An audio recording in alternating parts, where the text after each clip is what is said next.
All right, we got us a Bronco. We'll put an engine in it.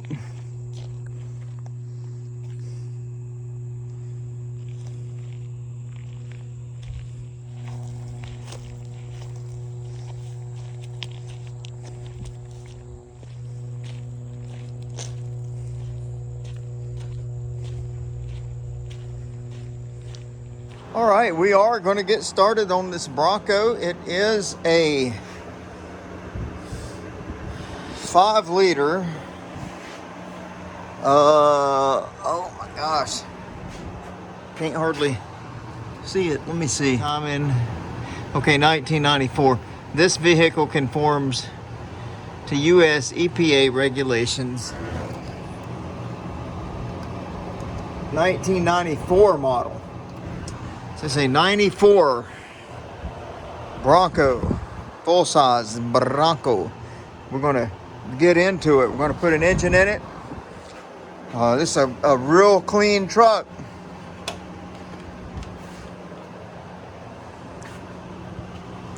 I'll show you how clean the interior is when we get done and we go drive it.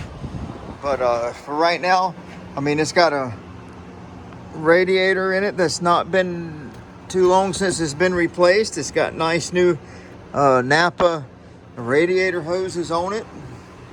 There's a Daco. I mean, brand new alternator. Brand new EGR valve there. Somebody spent some money on this thing recently, but unfortunately the engine knocks. So we're going to pull it apart. But right now I'm going to drain the antifreeze out and let that drain. It's late in the day. It's about 5 p.m. where we're at. I'm going to drain it, let it drain overnight, and then get started on it in the morning. Try to get the engine out, get it tore down. The motor that's going in it's already built. So we'll just get this out and get it tore down to a long block, basic long block, and then we'll go trade this basic long block for the engine that they already have built for it. Sure will. Yeah, it's a nice Bronco. I would daily drive this thing. Absolutely. So she's got some brand new antifreeze draining out of her. We'll reuse that. I always try to reuse the antifreeze if I can, if it's not been too long since it's been replaced. If I can catch it.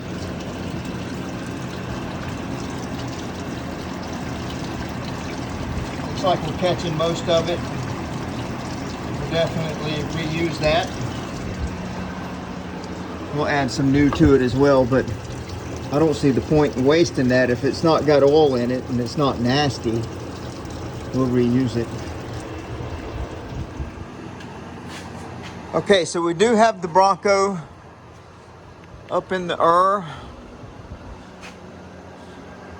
It's amazing to me that that sticker is so fresh looking. Did that get replaced, or is this just that low mile of a Bronco? Some red silver in there. Looks like that's been apart. The different front diffs have been apart. Unless that's factory, I don't know. I'm not a Ford guy. I mean, I have worked on a lot of Fords, but I don't know them like I know Chevrolets. So yeah, we've got our antifreeze drained. From this point, we'll just start tearing her apart. She's in good shape. Really good shape. She don't look like she's been tampered with too much. It does look like a new oil pan gasket. Unfortunately, someone struggled to do that for no good reason. They cut the exhaust there and there, obviously, to get the oil pan out. Oh, that sucked for them. I hate it for them to do all that work and the engine's still knocking. Anyway, yeah, all the original catalytic converters, dual cats, factory muffler,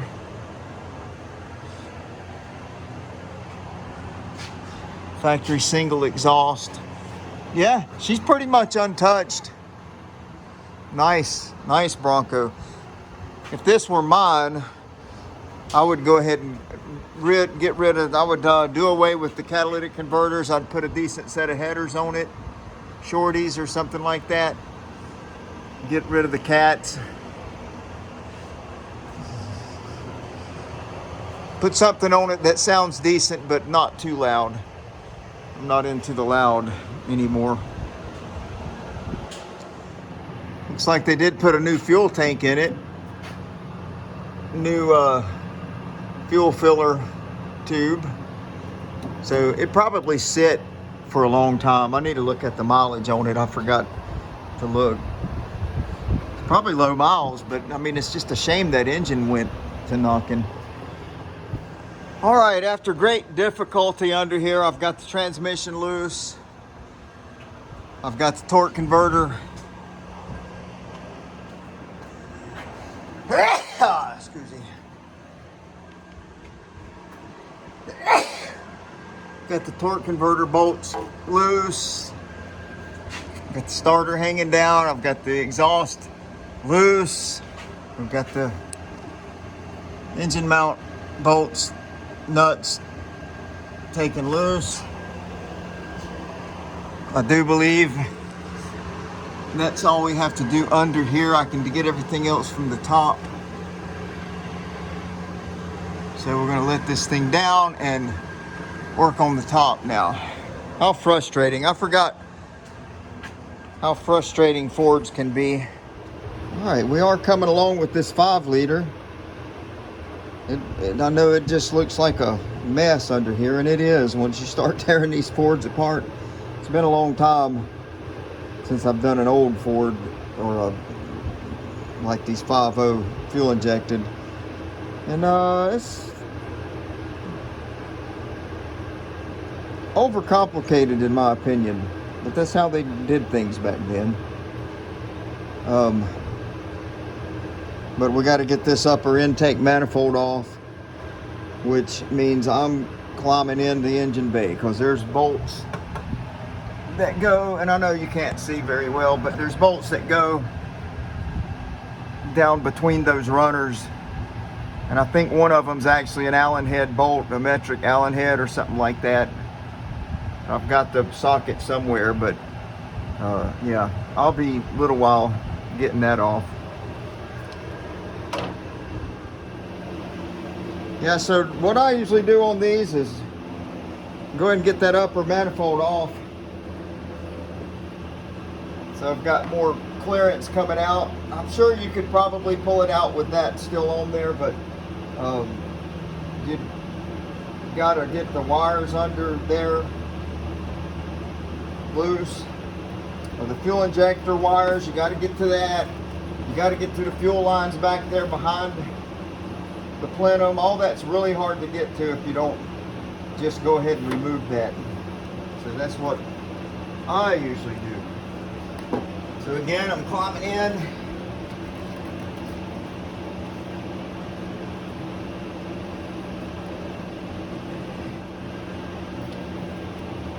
Got her loose, and usually there's always going to be some wire still attached or something. Right there, there's the throttle position sensor. It's still attached. I'm going to get it unplugged. I think that's it.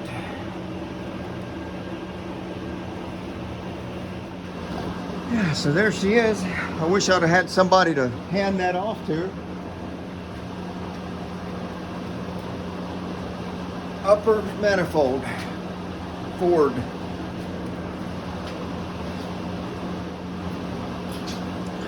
Now we're getting a little deeper into the project. I will tell you that plenum gasket right there is very bad to blow out. Or not really to blow out, but they're very bad to, when you put the plenum back on, it's easy to mess one of these cross sections up or get one bent out of the way. If you see this right here was probably a vacuum leak for them. That right there, that gasket is very, very close to the edge of that. I doubt that was even sealing. He was probably having a little vacuum leak right there, I would imagine. It may have sealed, but it's so, see that? It's so close to that edge. That's just waiting for a blowout. The rest of them seem to be pretty close, but somehow that didn't line up very well. It may have been the wrong gasket. All right, we got the engine hoist hooked to this thing and getting ready to yank it out. Hopefully, I know that there's a the air pump lines go back around there to that diverter valve, and then there's a tube that stupidly goes down the back side of that engine to the converter. So once I get that pulled away from the firewall, I'll have to climb back in there and get that loose probably. But I've got our radiator out. I was debating on whether to pull that out or not. And man, that's a brand new radiator. I hate to put a hole in that thing, so I went ahead and yanked it out. That was only just a couple extra minutes. And if I have to, I can take the springs here loose and push that hood back further. I'm not going to do that unless I have to, but I'll set you guys up where you can get down and dirty with me. It might just stay. It may stay.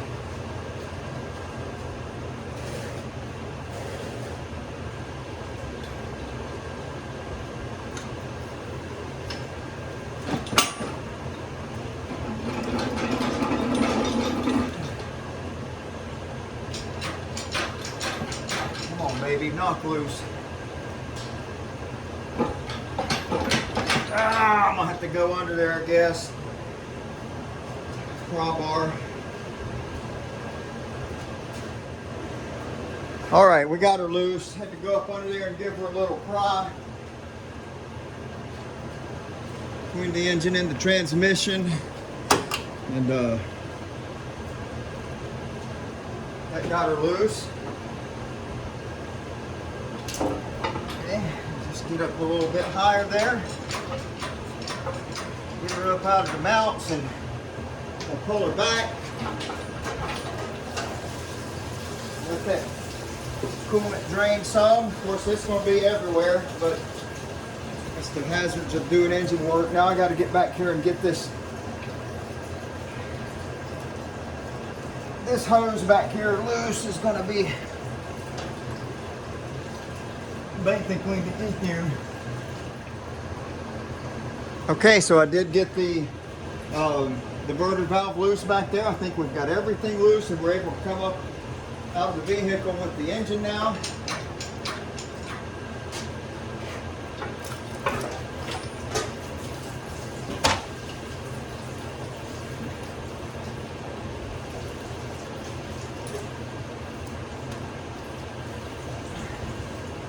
Yeah, everything seems to be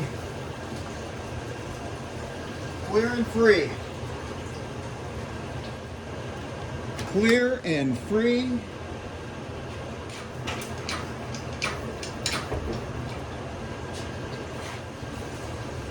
And we got to be mindful that we still have an AC condenser up here, so we don't want to poke a hole in that with the water pump. Push it that way just a little bit and get it off of that heater box there, the manifold on the heater box. You can really destroy a lot if you're not careful and you don't take your time. If you just get in a big old hurry, you end up your manifold over here end up hitting that heater box and busting it all up. Then you're replacing the heater box and doing all kind of things you never intended to do, or replacing all kind of things you never wanted to replace.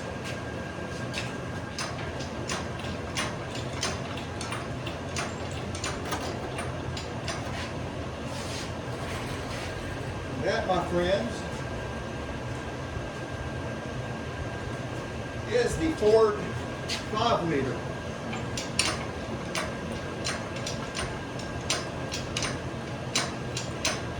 With the 302. And I do believe this is a high output.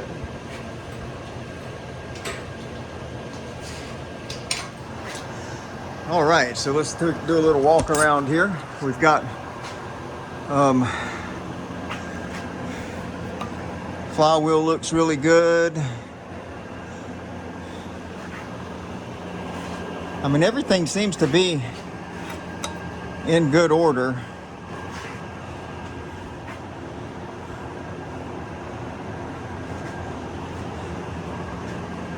Just get it apart and get the accessories cleaned up.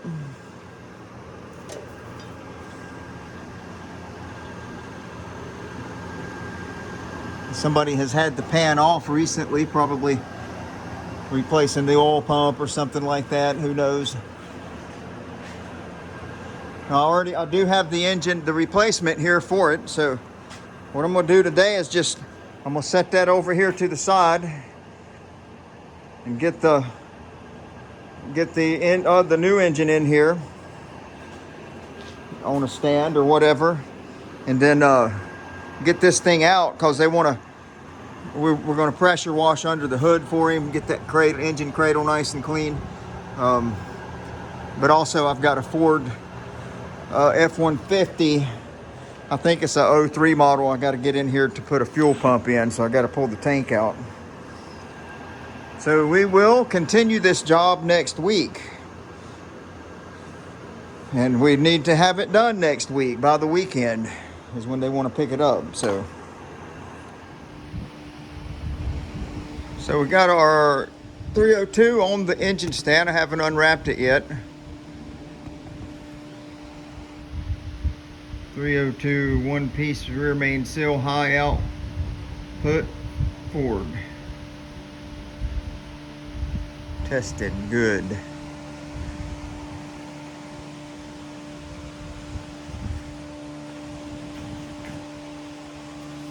And we shall see. We've got under this cover.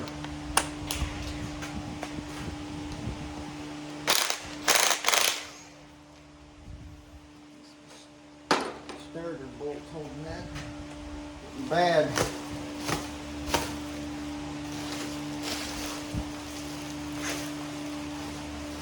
All right.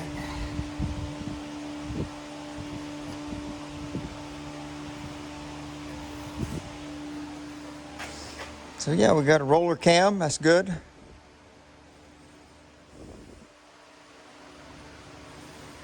We've got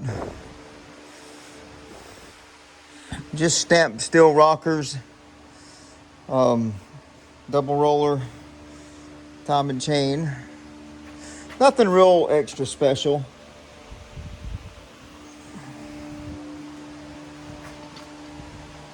Just a factory Ford of the high output version.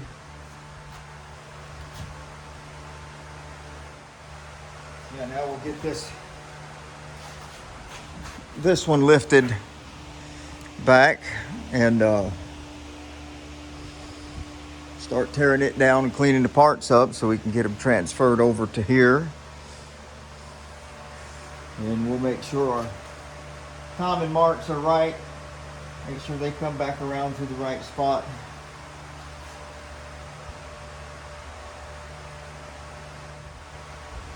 Yeah. Boring, I know. This is the very boring part of it, to put this. I mean, to me it is. To you guys it might not be, but do this all the time, it gets kind of boring.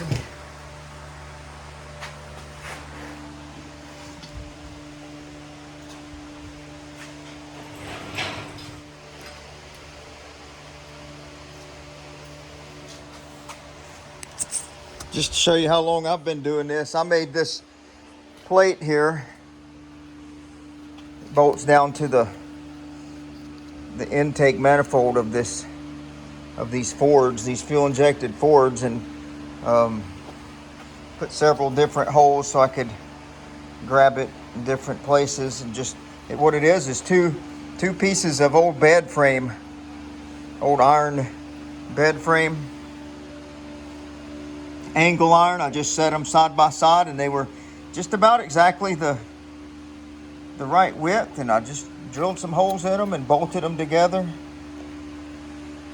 I had to notch it in several places to get it to fit. But yeah, I've been using that for a long time. I literally probably, my daughter is, let me think, 29 years old. And I was building engines. I was doing this before she was born. So I think the shop I was in when I made that is when she was born. And yeah, that's been probably 30 years ago that I have had that specific tool that I made.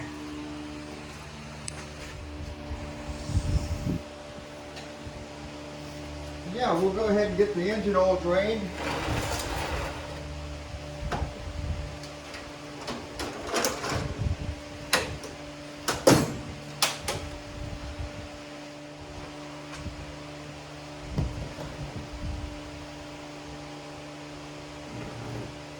Just let that drain.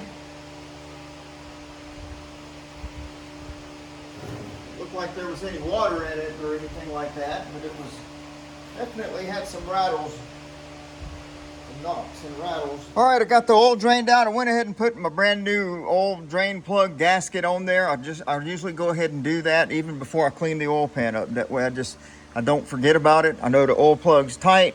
I don't have a reason to pull that back off and clean it all up, get it mounted back on the new engine. Okay, I got a little ahead of myself as I usually do, but we are coming along with the Bronco engine. I've got the intake manifold cleaned up and mounted to it, getting ready to mount my front cover on. Thermostat housing, I've got my manifolds on already. Valve covers are clean.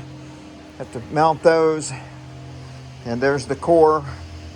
It all turned over and run, but I mean, it was so gummed up. And I know the oil pan had already been off, and somebody had been in there and put a new oil pump. That pan was probably, and screen and pump and everything probably looked like that.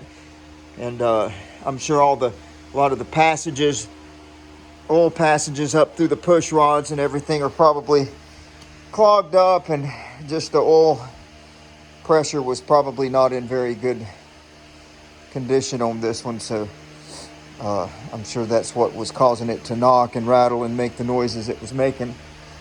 But yeah, we're coming along with it. Hopefully we'll be able to put it in later this evening or in the morning early, and hoping to have it running tomorrow.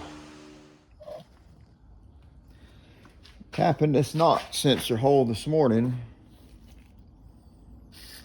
I've already drilled my hole. Now I'm just making my threads so we can get this knock sensor in. It's one of the last things I have to do before I can set the motor in the vehicle. Get it off the stand and get the flywheel on it, and I got to get the rear seal put in it, and then the flywheel. Then we can set it in the car or in the truck, whatever you want to call it.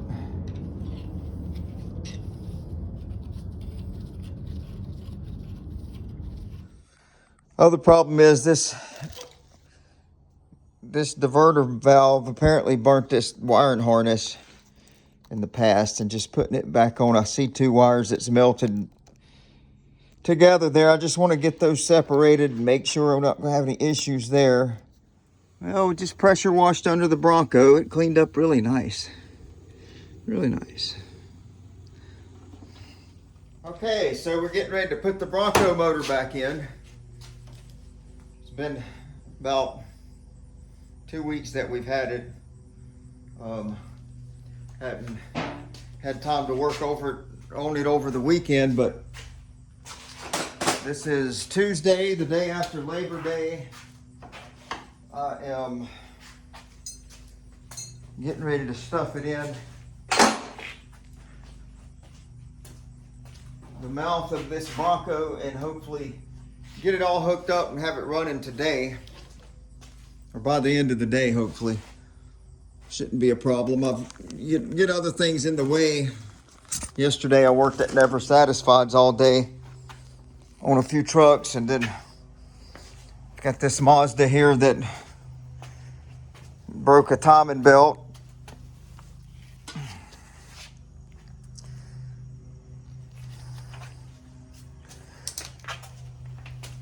So we've got to get that done. I'll show you why I think it broke, because it's a relatively new engine. Well, it is a brand new engine. But the crankshaft pulley there, or sprocket, crankshaft sprocket, has a big chunk missing out of the belt guard, I guess we call it, belt guard, that keeps that belt from walking. And I think probably over time that jagged edges on that chunk probably fatigued that belt or started a tear in it and caused that belt to break. But anyway, that's a whole nother story. That stuff like that gets in our way sometimes. But I mean, we're happy to do the work, I guess.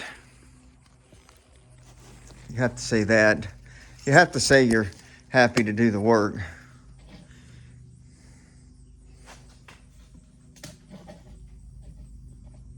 Because if you're not happy to do the work, you're just miserable. And I don't want to be miserable. But sometimes it is just miserable. So anyway, it's enough talk. Let's get to work.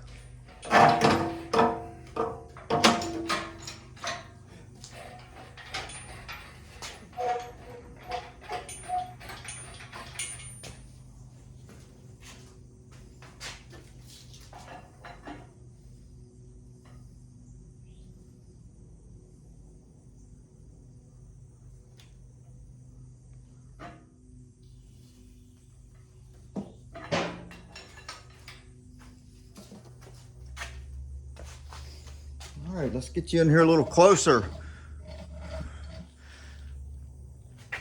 Naturally, we have to be concerned about our water pump length here. I could have put the water pump on after and not had to worry about that, but it's not really a problem. You just got to be slow. And you're putting one of these back together so that you don't drop, or so that you don't destroy something. Because destroying stuff gets expensive. I got to get this power steering pump up out of the way now.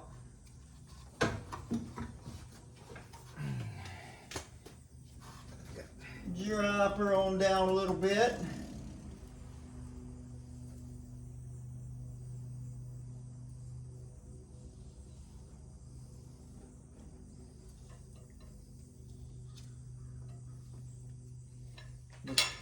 With Fords, we have to also be concerned with the torque converter studs lining up. That's the biggest pain with these, is to get the torque converter studs lined up into the flywheel. So that's usually the most time-consuming part of dropping one of these back in.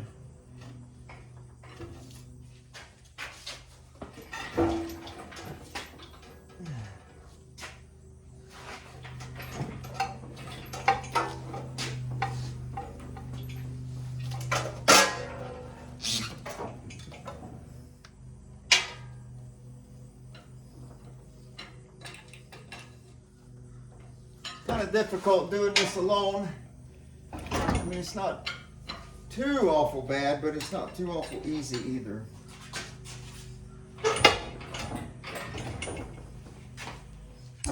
That mount there has already fallen in place. See the stud? Okay.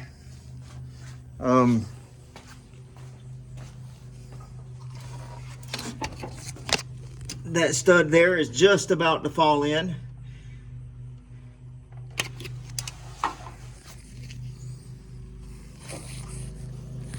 And what we'll try to do is push that back a little bit further. I don't know if you can see. I'm trying to give y'all a line of sight to some of that. Wonderful. Okay, so at this point what we'll do, we're so close, I'm gonna let the transmission down a little bit to get that motor to sit down in the back just a little bit, see how that worked. Man, I crawled up under there and got some dust in my in me or something. So what we can do now is I'm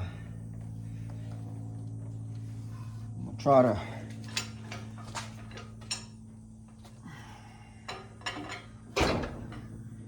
to push that engine back just a little bit. We can take one of our big pry bars if we can find it. And try to pry back on that just a wee bit. There she went. Now, oh yeah, I think we're in there. And what we can do now is we'll go ahead and set the engine down. I know we're not lined up to our transmission or studs or anything like that yet. We'll work on that after we raise the vehicle in the air. We can take a couple pry bars and maneuver that transmission around and get all that lined up. I've learned over time here not to fight these things too much. Just put it in. It's against the transmission's against it. The transmission's still bolted to its mount. It's not going to slide back. So the motor, so you got your transmission here, motor here. They're touching now. They're not going to fall out or anything. They're going to push against each other and they're going to hold each other. Okay, so you can see just by setting the engine in, we had the transmission jacked up with a floor jack. We set the engine in. I knew that my flywheel was hitting the right zone. We've got our engine mounts in. Engine mounts in, both sides. Transmission is there. The dowel pins, the lineup pins are there. We are lined up. The only thing we're not lined up now, the torque converter studs are not in the hole, but I can see the torque converter stud through that hole right there at an angle, and I can tell it's above it. So essentially what we can do is just turn the engine and turn that flywheel. We may have to stick a screwdriver or something in there to hold the... Actually, let's do it like this. Let's see if this will work. I just thought of something that may be easier than what I'm saying. So hold on a second. Let's find anything to use. And I'm holding the camera with one hand here, but what we can do is maybe get in this hole and move the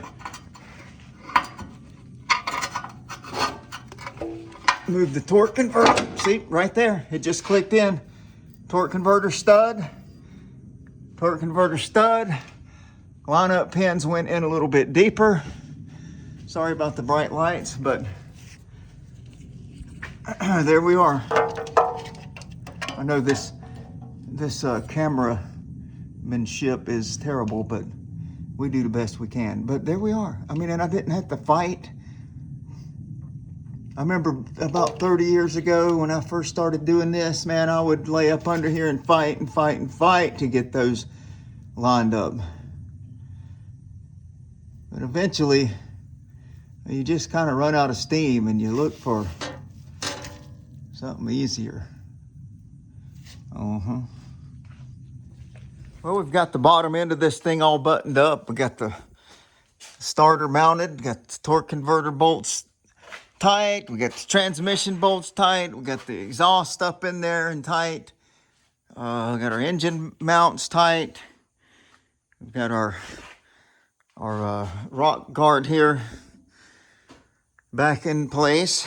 I usually don't like to take those out, but in this case, it made getting to those transmission bolts a little bit easier. So now we can let this thing down, and everything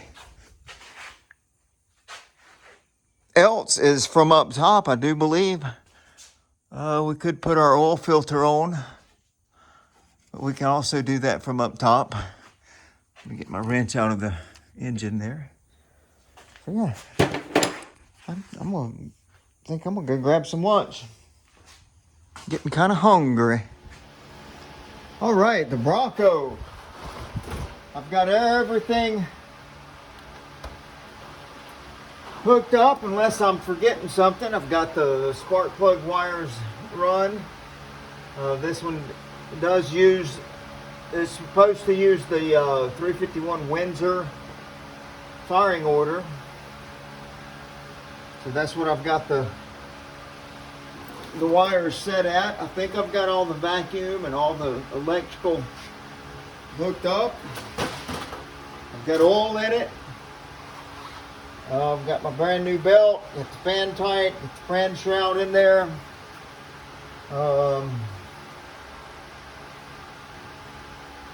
Yeah.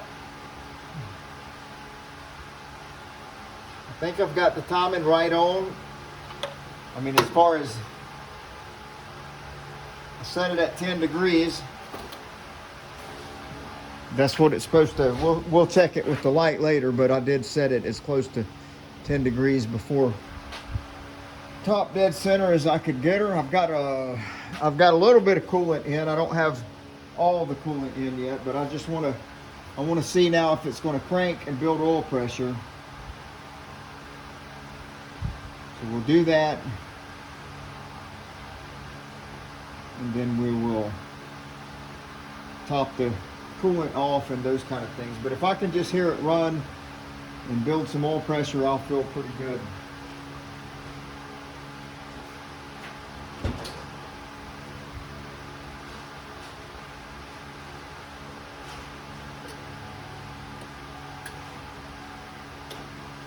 Cycle the fuel pump a few times.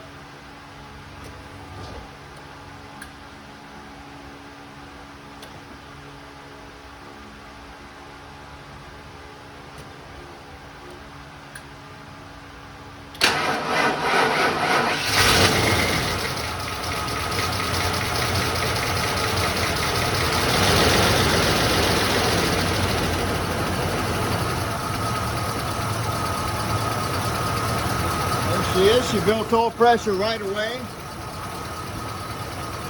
idling on her own.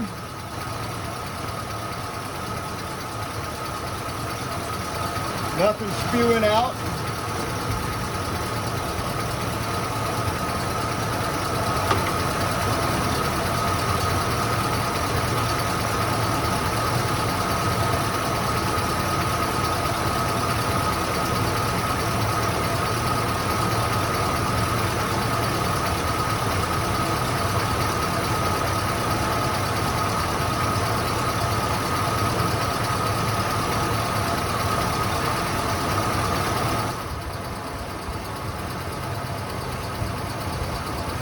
I don't hear any taps or knocks. Sounds like the lifters or the rocker arms are probably adjusted properly. It sounds like the timing could be a little low.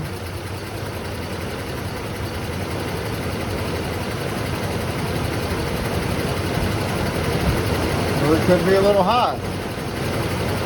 I'll usually get my mark right on 10 degrees and then set my distributor right on number 1.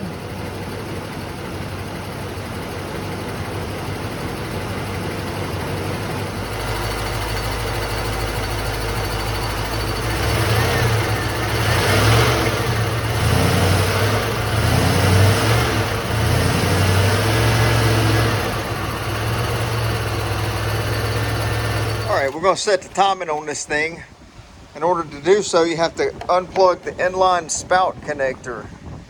It's that little plug right there. If you go over here to the driver's side of the vehicle, right there it unplugs from here. What that does is it puts it in a diagnostic type of mode, I guess. Or it's kind of like taking the advance away from it. Well, we're in this Bronco. Trying to get the camera right. I mean, that's probably as good as it's going to get. Bronco. We've got the timing set around 10 degrees. We're going to go see what this thing will do. Heck yeah. 1993 Bronco. Brand new 5-liter. High output.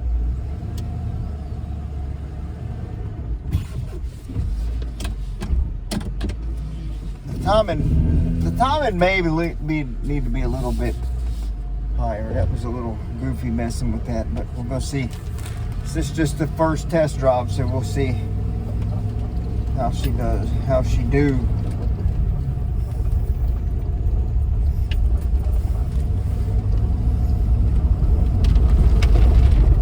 I think we could afford to set her up a little bit higher. We'll just take her down to the traffic circle and back. See how it runs. I may, once I get it back, I may just bump the timing up just a little bit. Kind of hard to see the marks on it. And I was right around 10. I may have been a little bit low.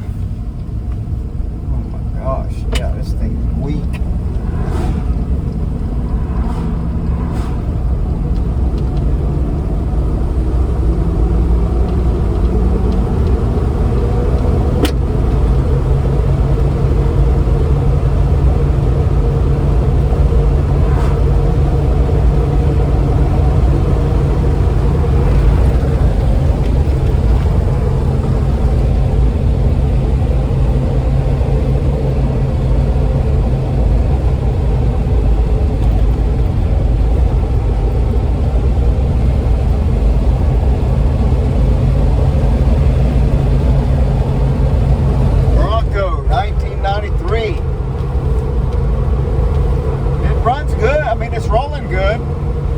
Rides out real nice, shift's good. A little weak off the start. I think my timing's a little low. We're gonna set that up a little higher.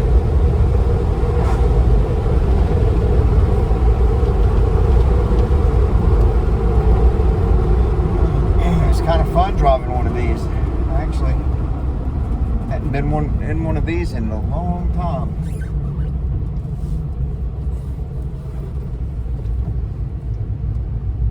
Long time.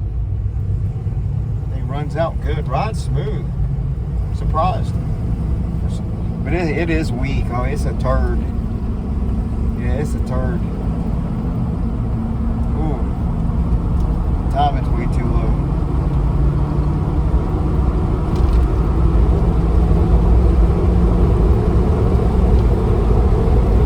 I was thinking I might have it a little low. I tried to make a white mark on the number 10.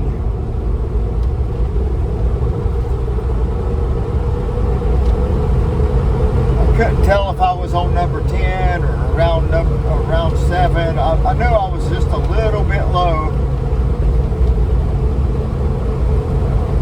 Which I don't mind it being a little bit low just when we're breaking one in, but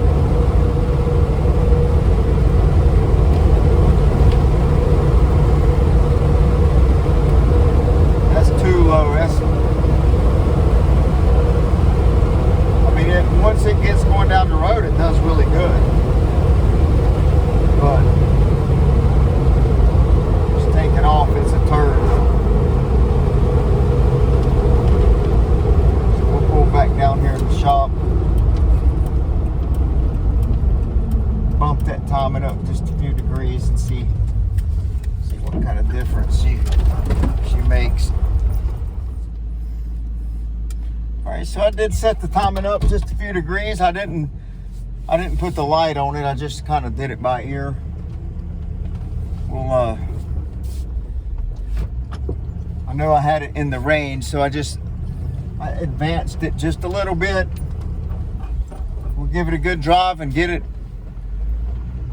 up to operating temperature.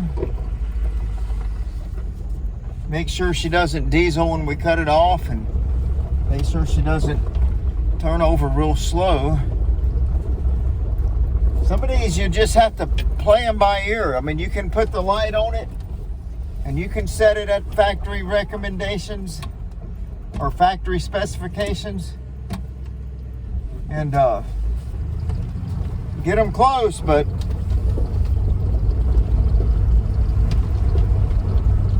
from that point, you got to play with it a little bit.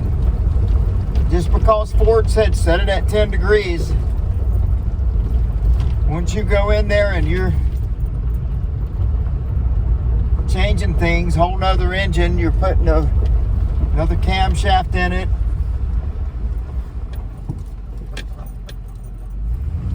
changing things a little bit. I mean, the timing,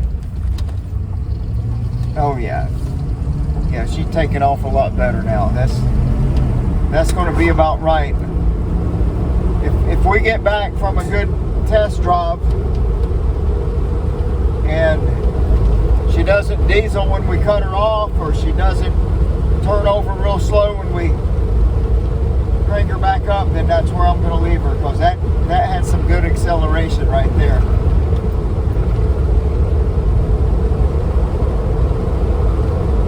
And yeah, this thing runs out good. I wouldn't mind having this thing. I bet this kid won't let it go though. He'll probably want to keep it.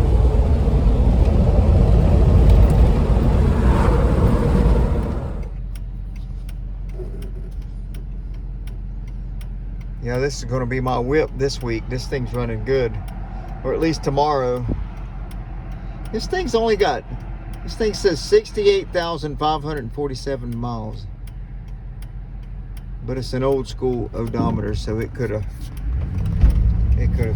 flipped over already.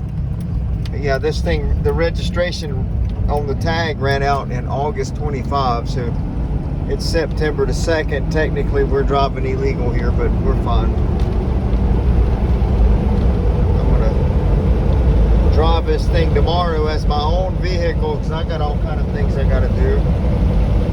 All kind of places around town I need to be, so we got about a 3/4 tank of gas. Good oil pressure, good voltage. We know overheating, so yeah. Feel good about it. Well, Jack, I got that engine in there and running super nice. Little 5-liter high output. Nice old Ford. All right, so we're just about 2 weeks later on the Bronco engine install, and we did have a little oil leak, unfortunately. And that's fine, sometimes that happens, but you can see this balancer's got a couple grooves in it, which I didn't, in my opinion, they weren't bad enough to cause an oil leak. And I could have ordered a speedy sleeve and drove on there, and I just didn't do it because I didn't think it would be a problem. And the seal that we put in there was not exactly like the factory seal. I like these more factory seals that have the flange here, so it has an absolute stopping point as you drive it into the timing cover. The one that I put on there,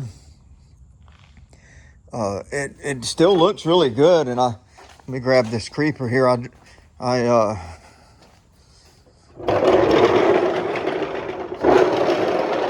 drove it in flush to the timing cover.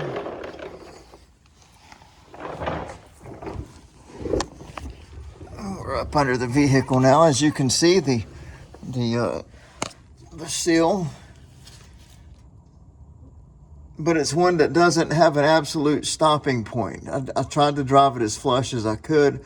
I don't think it's crooked or anything, but the placement of the seal, I bet you, is the sealing surface. The placement of the sealing surface, I bet you, is in just a little bit different place than this factory seal. I feel like it may have been, when I look at the wear marks on that balancer, I feel like it may have been up here on this edge right here. Which, see, this balancer, we're going to go ahead and put a brand new balancer on it instead of the Speedy sleeve. But see, it's got a edge right there,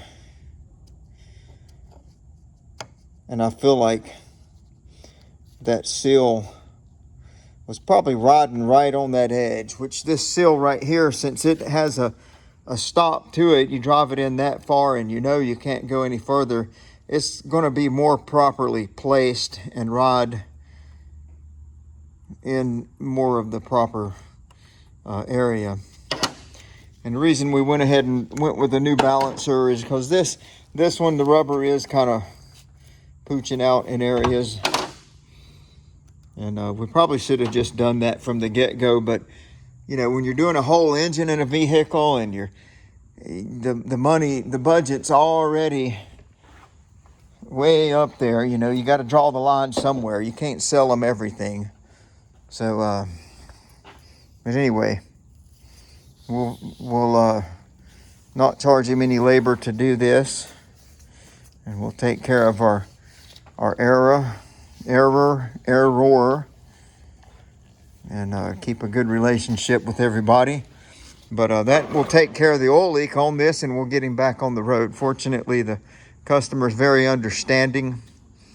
And again, this is a very nice Bronco. He's fortunate to have it. Yeah, when you hold these two seals beside one another, which is going to be hard for me to do, but and hard for y'all to see on the video, but you can tell if you don't get that seal in far enough, it's going to ride in the wrong spot. So I think that was probably the biggest problem. I should have drove that seal down to that depth, and then it would have rode more in this area instead of on that line right there. I think that's what happened. That's why I don't care much for that seal.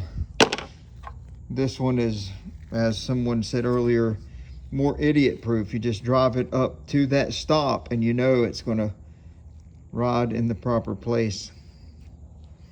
Not the customer's fault.